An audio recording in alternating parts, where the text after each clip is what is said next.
Everyone thought the hallway incident would be shrugged off as another harsh training moment until the general arrived before anyone could hide what happened.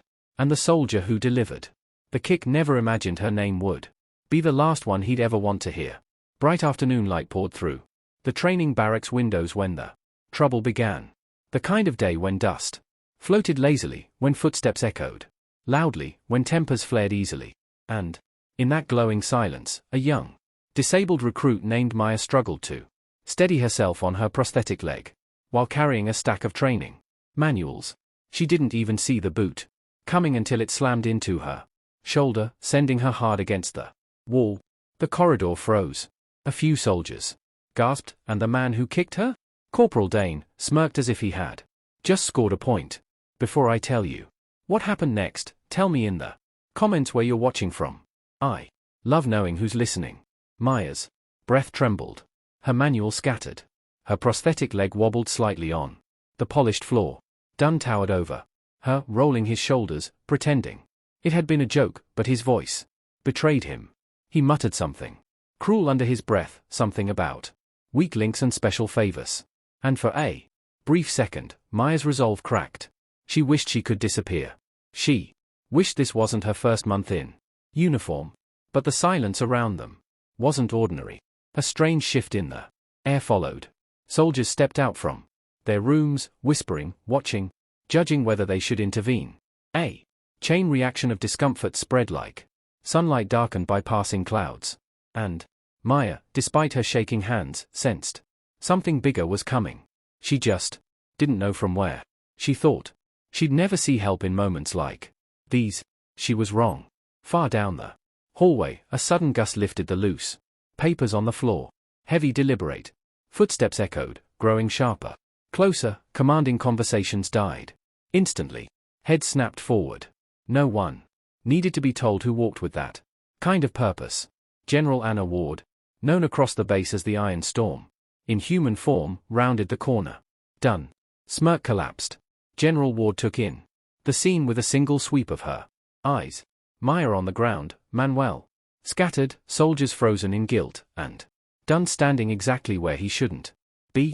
The sunlight from the tall hallway windows cast a burning glow behind her, making her look larger, louder, heavier than the moment deserved. "Corporal," she said, her voice steady, but sharp enough to cut the air. "Explain." Dunn swallowed. His throat clicked. Sweat rolled down the side of his face despite the warm afternoon breeze drifting through the open doors. He tried to speak, but every excuse sounded thinner than the dust he kicked up with his boots. Moral tension surged through the barracks. Soldiers shifted uneasily. Some looked at Maya with regret for not stepping forward sooner. Others stared at the general, knowing what she represented. Accountability, fairness, justice sharper than steel. Maya slowly rose, steadying herself on her prosthetic leg, and in the simple act of standing, she brought a hush across the room. Before Dunn could finish his stumbling explanation, General Ward lifted a hand, not to scold him, but to silence him. Then she turned to Maya. "Did he kick you?" she asked. Not unkindly. Mia felt her throat tighten. The sunlight warmed her face. The crowd watched. Her heart thudded like a drum beat of truth. "Yes," she whispered. What followed was not rage, not punishment, but something far stronger. General Ward stepped between Maya and Dunn, her voice rising so every soldier heard every word. "On this base, strength is not measured by muscle or speed. It is measured by character. If you cannot respect the people who fight beside you, you do not deserve the uniform you wear." Then with terrifying calm, she ordered Dunn to stand down, relieve his post, and report for disciplinary action. Soldiers filling the hallway parted like a wave as 2 MPs marched forward to escort him.